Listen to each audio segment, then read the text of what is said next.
암 환자의 면역력을 탁월하게 높여주는 새로운 생약 복합제가 국내 연구진에 의해 개발됐습니다.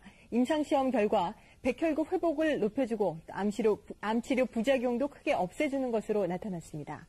최성원 기자가 소개합니다. 생약을 섞어서 만든 해모임이란 생약물질입니다. 원자력 연구소는 천연 생약제 30여 종을 집중 분석한 끝에 당귀와 천궁, 백작약 등을 재합성해 이 생약물질을 만들었습니다.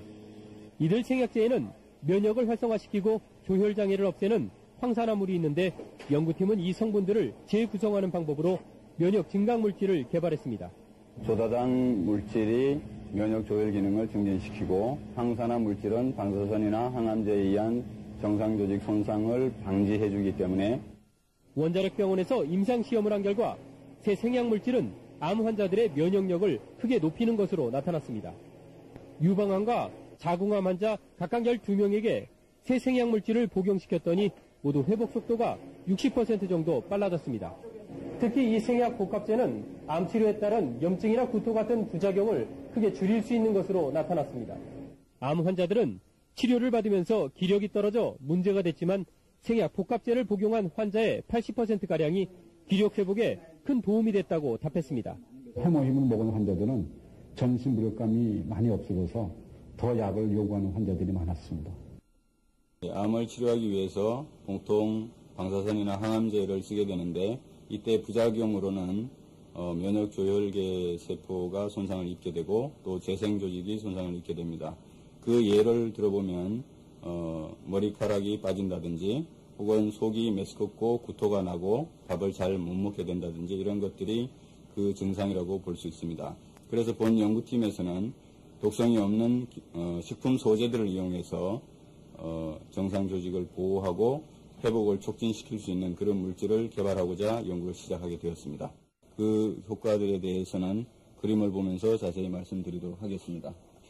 먼저 방사선이 세포에 미치는 효과를 보면은 정상세포를 방사선 쏘이면 이렇게 그림에서 보시는 바와 같이 세포가 손상을 입어서 DNA가 이렇게 절단되어서 흘러나오는 것을 볼 수가 있습니다. 그런데 저희들이 연구실에서는 어떤 물질을 개발해서 물질을 처리를 하게 되면 이 DNA의 손상이 이 정도로 감소되는 그런 물질을 찾아낸 것이라고 볼 수가 있습니다. 여기 그림을 보시면 이것이 소장의 단면도를 나타낸 그림입니다. 그래서 방사선만 쪼이면은 그 재생 조직이 상당히 많이 죽어나가는 것을 볼 수가 있습니다. 그러나 우리가 개발한 제품을 먼저 투여하고 방사선을 쪼이면 상당히 그래도 많이 살아남아 있는 걸 볼 수가 있습니다. 조혈모세포에 대한 그 보호 효과를 검증하기 위해서 저희들이 실험한 결과인데요. 방사선 조사했을 때 조혈모세포가 살아남아서 재생되고 있는 모습입니다. 그러나 거기에 비해서 이 물질을 투여했을 경우에는 훨씬 더 많은 조혈모세포가 살아나오는 것을 볼 수가 있습니다. 그 결과를 보시면은 이 정도로 증식되는 것을 볼 수가 있습니다. 저희들이 개발한 이 복합조성물이 암세포 억제 효과도 가지고 있는데 그 부분에 대해서는 그림을 보면서 자세히 말씀드리도록 하겠습니다. 생제에 먼저 암세포를 이식을 하게 되면은 이식한 후 시간이 지나면서 생쥐가 죽어나가게 됩니다. 그래서 20일 정도에 다 죽게 되는데 이때 본 복합조성물을 투여하면은 더 오랫동안 이렇게 생존하는 것을 볼 수가 있습니다. 원리를 간단하게 말씀드리면 본 복합조성물이 암세포를 살해할 수 있는 면역세포의 활성을 이렇게 높여주기 때문입니다. 이 그림에서는 T세포의 활성을 이 정도 높여주는 것을 볼 수가 있고 여기서는 대식세포의 암세포 살해능을 이 정도 높여주는 것을 볼 수가 있습니다.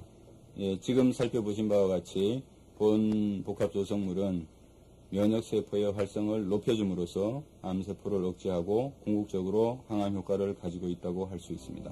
암 환자 치료 시에 보조제로 활용할 수 있는 것뿐만 아니라 성인병이나 만성질환 환자들에서 면역 조혈 기능 회복에 아주 잘 활용될 수 있을 거로 생각이 됩니다.